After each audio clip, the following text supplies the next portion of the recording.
Welcome to HeadKick Audio episode number 56. I'm your host, Steve the Dick. In the intro, you're hearing By the Gods or Cutthroat Gorgeous, depending on what platform you're using. So YouTube, it's By the Gods. For audio, it's Cutthroat Gorgeous.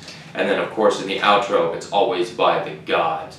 And then make sure you check out my boy, HKA USA. Premium gear, solid stuff out of that company. Looking to make some pretty big changes. They've already released some new gear. I'm pretty freaking stoked, man. And they've got sponsored fighters. They had sponsored fighters on Bellator. They got sponsored fighters on Dana White's Contender Series tonight as I record this. Yeah, so super stoked. Check out HKA USA. They are at HKA_USA on all social medias, I believe. So let's go ahead and get started because we got a lot of time and I literally am cutting it close. I got to catch Dana White Contender Series here in about 27 minutes. So it's going to be fast, but it's going to be hopefully thorough. Oh, and check out the threads. Peep the threads. Oh, yeah. Cutthroat Gorgeous in the house. Literally, in my house. So Dana White's Contender Series, you had a few contracts go out. Okay, you had Jordan Levitt defeating Luke Flores via arm triangle choke. Bang. See you in the UFC, Jordan. Jerome Rivera defeating Luis Rodriguez via unanimous decision. He did not. The flyweights did not make it to the big show. Uros Medic defeated Mikey Gonzalez via TKO in the first round, earning himself a contract. We'll see you in the UFC, buddy. And then in your main event, you had Dustin Jacoby. Now, he's a UFC veteran. He went over to some other promotions, got a lot of professional kickboxing experience in Glory, and dude looked great. Dustin Jacoby defeating Ty Flores via unanimous decision, and Dana White says, you know what? I'll take you. So, super stoked, and congratulations to the Dana White Contender Series alumni that competed last week. Last week. And hopefully I'll have enough time to go over a little preview because I do have some fighters that are fighting tonight.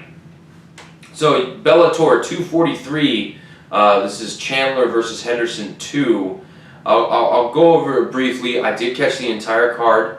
Actually, me and Nick were, texting each other back and forth because he had some fighters on the card and, try to show my support. The guy was working. I'm not even wearing my freaking headphones. What an amateur. Anyway, so yeah, we were texting back and forth. It was a lot of fun. Of course, I was live tweeting all the fights as I usually do. But Dalton Rasta defeating Mark Gardner via doctor stoppages between rounds 1 and 2. That guy has got a very bright future. I like that dude. Charlie Campbell defeating Nainoa Dung via leg kicks in round 2. Sick finish. I love leg kick finishes. Okay. Grant Neal defeating Hamza Salim via unanimous decision. A 30-26, a 30-27, and a 30-24. How's that for inconsistent judging? But at least the right guy won. Valerie Loreda defeated Tara Graf via TKO in round number 2.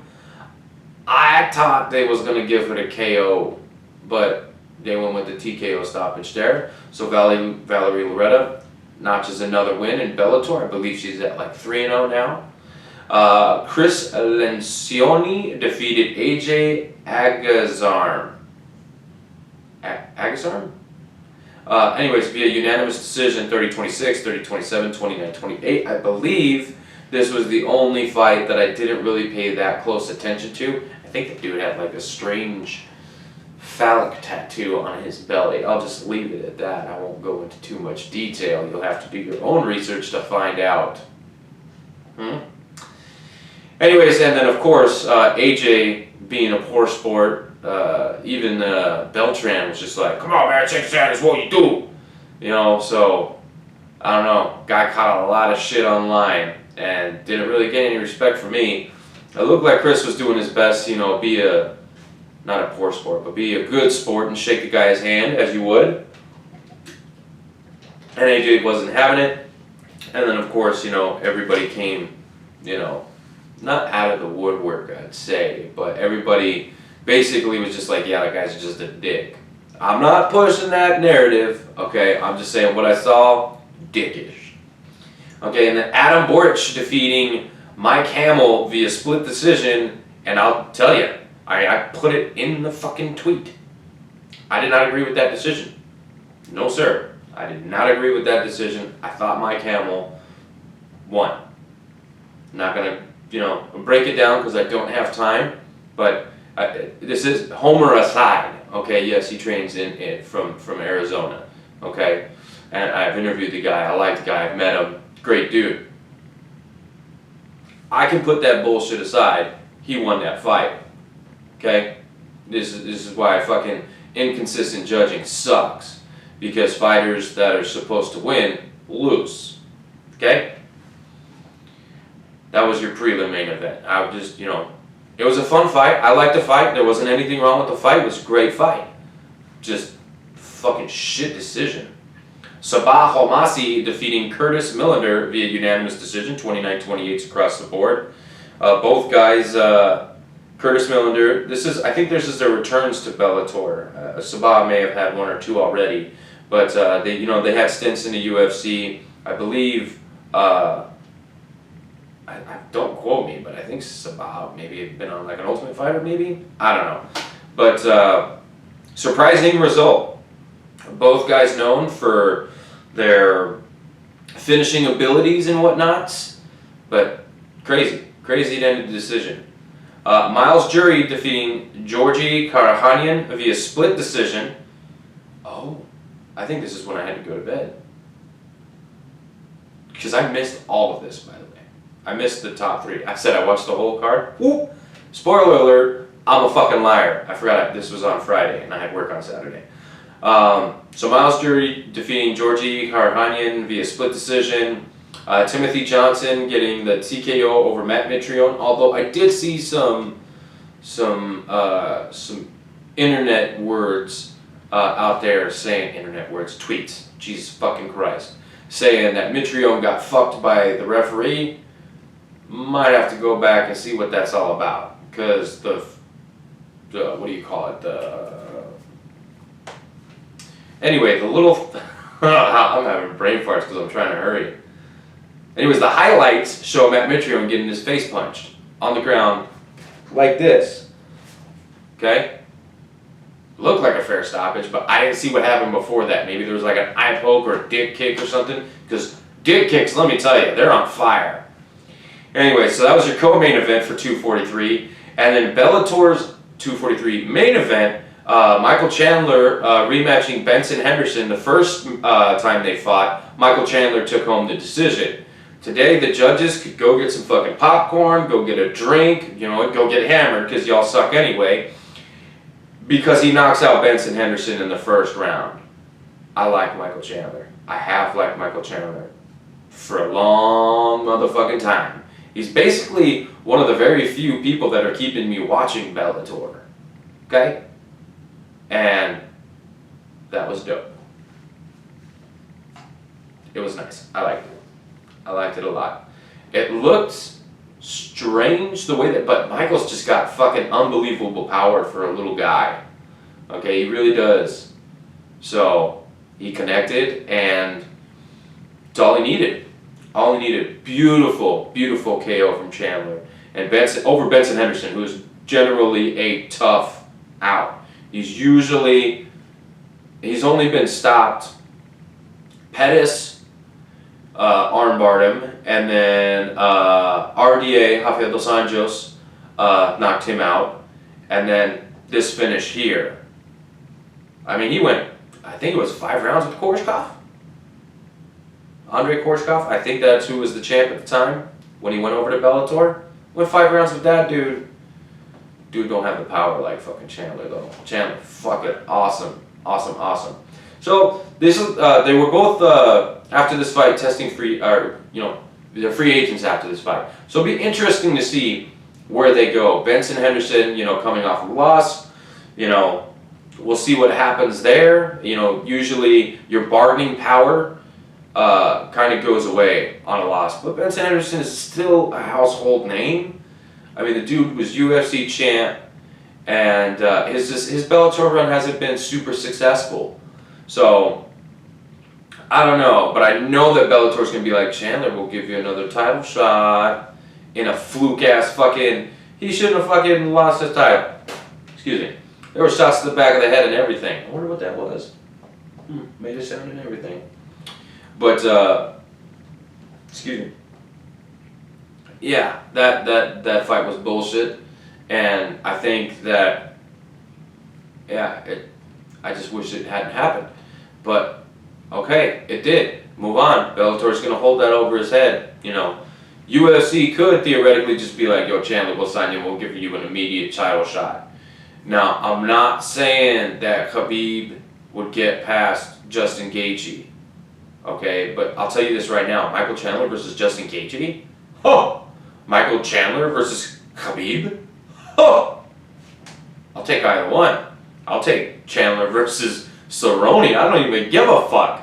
You know what I mean? So, yeah, be interesting to see. So, moving on, we got UFC on ESPN Plus 32, Lewis versus Olenek, or UFC Vegas 6, I think is what the hashtag was.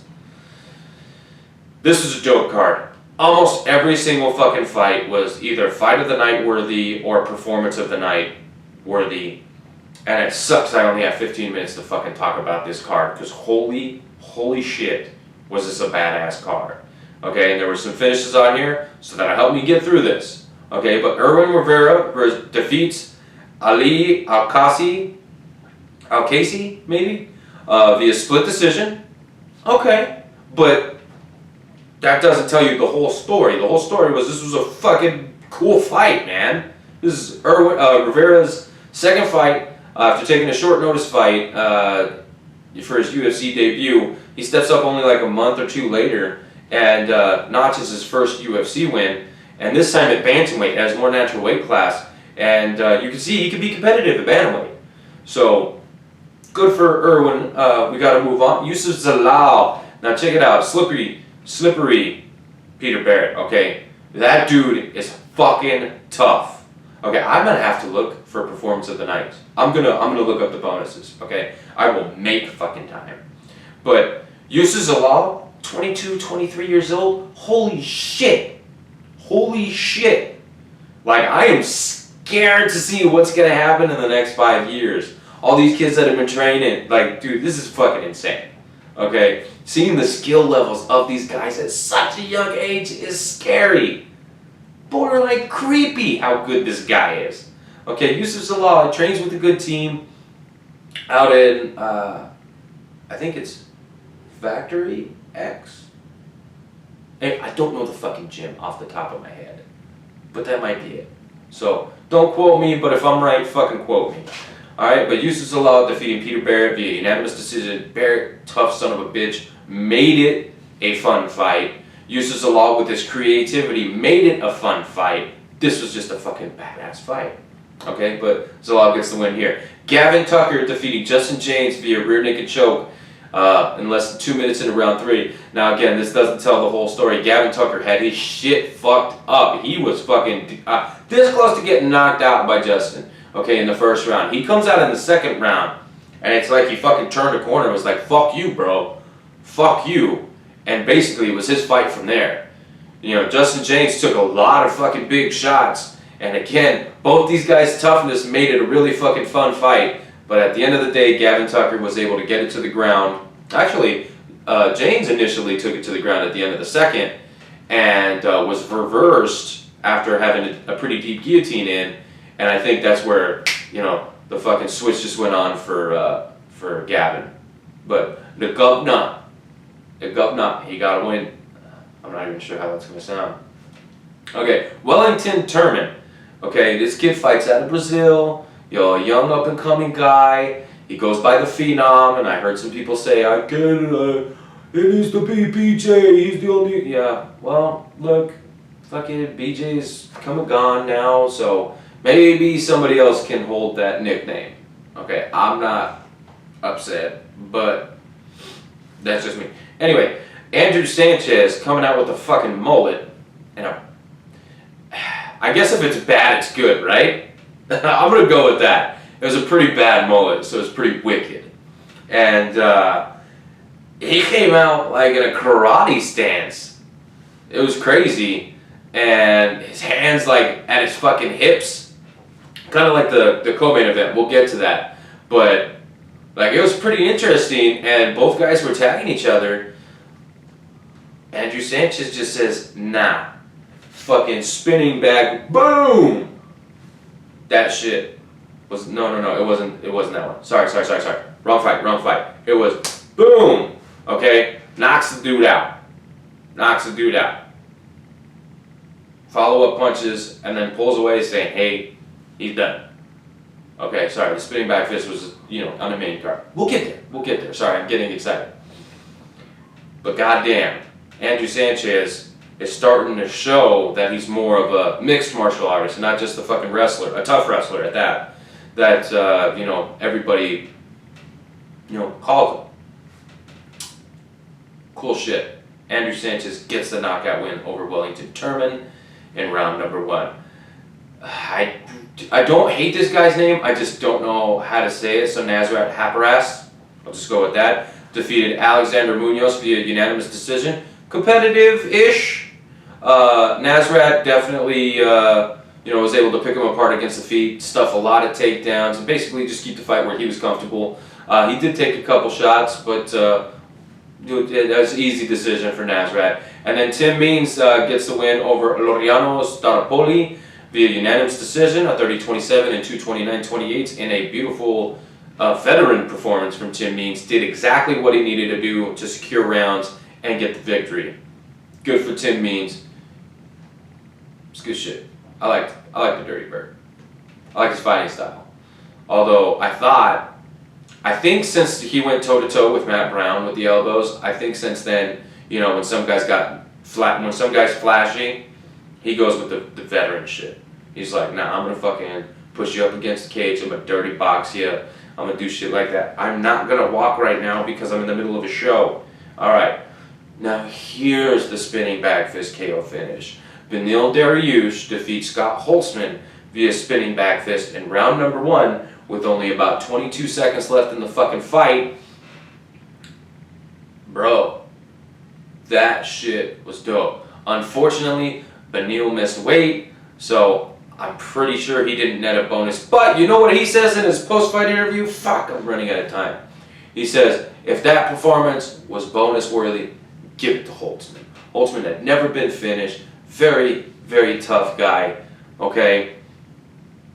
And for Beneil to be like, hey, if you were going to give it to me, give it to this guy. Man, that is some fucking top-notch sportsmanship, gamesmanship, fucking just, that's a good dude. That is a fucking good dude. And he was just, trying to do stuff.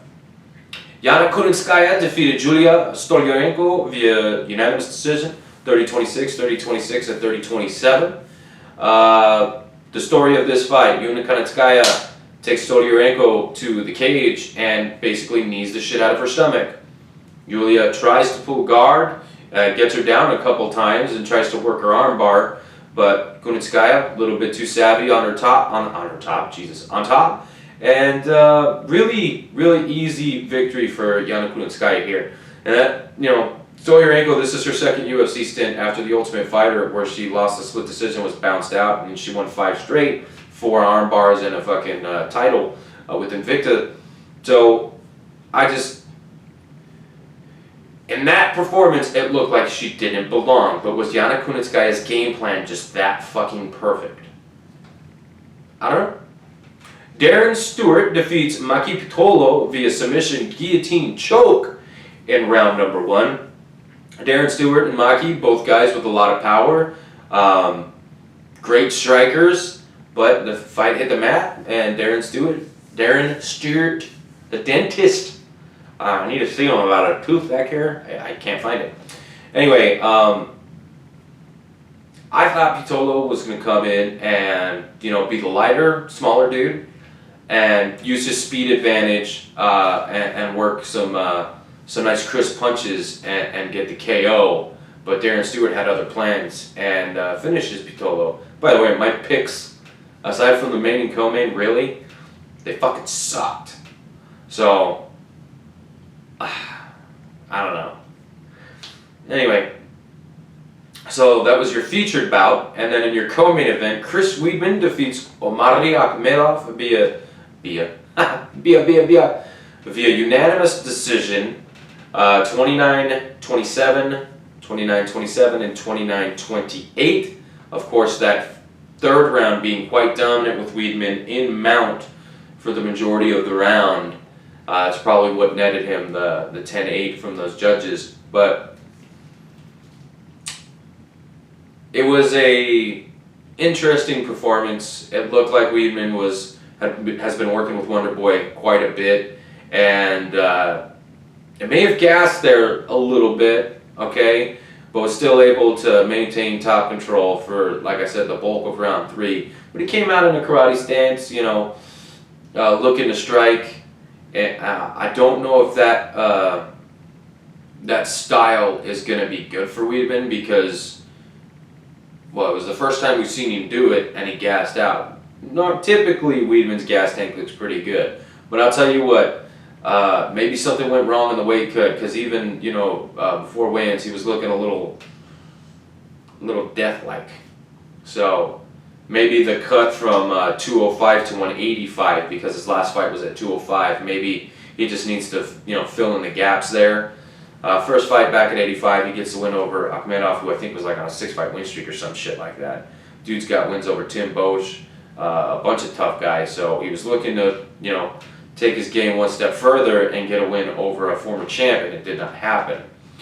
Okay, and your main event is pretty simple, okay? Alexei Oleinik is a grappler, okay? He's got decent hands for as savvy as a grappler as he is, okay? Derek Lewis is he's not even a striker, he's just a knockout artist, because he will knock you out from wherever, okay?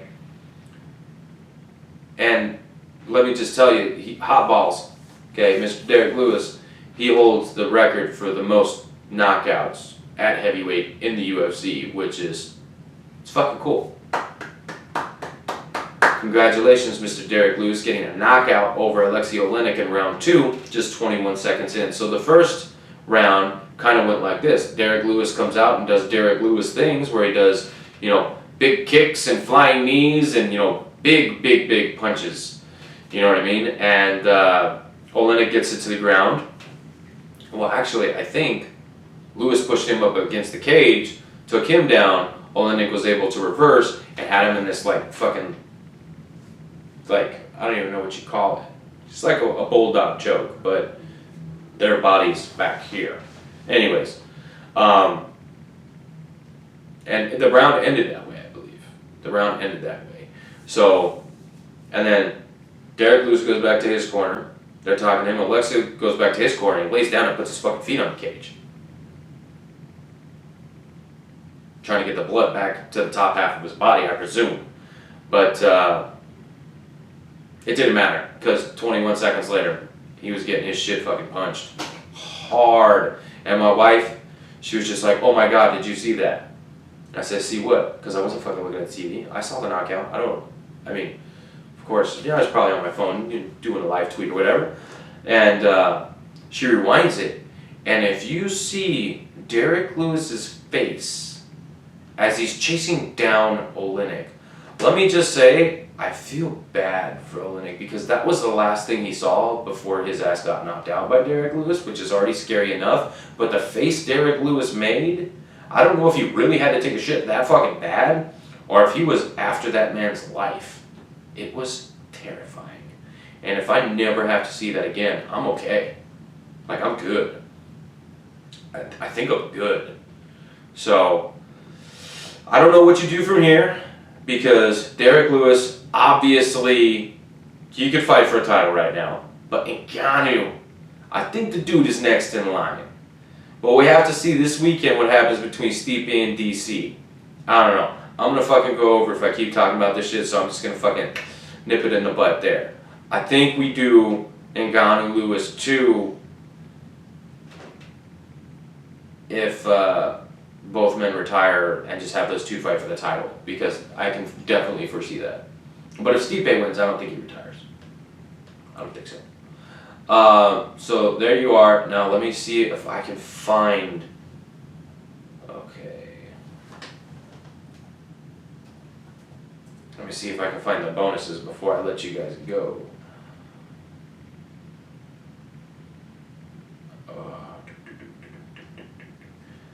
Okay. Okay.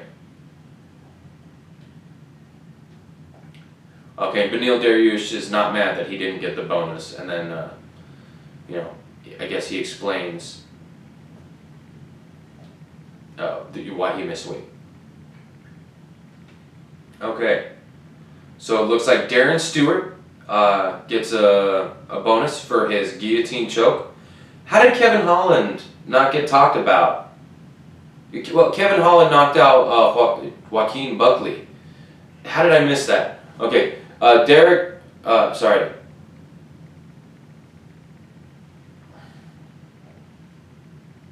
Kevin Holland, Derek Holland, what the fuck? Kevin Holland was supposed to fight last weekend. Opponent literally on his way to the cage faints, right? We went over that. Holland stays ready, stays in Vegas, and takes a short notice fight with Joaquin Buckley. Joaquin had also fought the weekend before, getting a win over Gosh. I believe that was his name, in LFA. LFA releases the guy to the UFC, and Holland, okay, Holland's 6'3", Joaquin 5'10", jacked. Holland, tall, skinny, lanky dude. Uses his length to, you know, just pot shot him, while Joaquin's, you know, using big power to the body.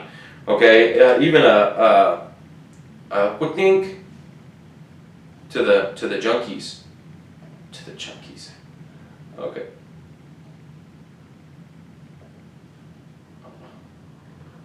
Anyways, Andrew Sanchez, of course, getting the knockout over Wellington Turman. He gets a KO there. And then for his third round submission, Gavin Tucker gets the performance of the night. And see, which is weird, no Derek Lewis performance of the night. He probably got some locker room bonuses or whatever. Now, real quick. I just want to see how I missed this fight, okay? I know. Anyways, make sure you subscribe to my channel if you made it this far in the video. Make sure you follow me on Twitter at HKA, or no, I think it's just at HeadKick Audio. And then on Instagram at HKA_AZ. And then on Facebook, of course, just at HeadKick Audio. You can find me on all social media platforms. If you listen to my show, whatever service you're using, give it a like, you know, show me some support there. Go check out Cutthroat Gorgeous at CTG official, at Cutthroat Gorgeous official, or at Cutthroat Gorgeous. And oh, I guess I skipped it. That was on the prelims. My bad, guys. My bad. Okay. And then, of course, at HK_USA for HKUSA. And then at Metal by the Gods for Facebook on By the Gods, or just at By the Gods on Instagram. I don't think they're on Twitter. But, and then, of course, MBU Photography and Design for the videos that you all see. So make sure you give them all a follow. And until next time,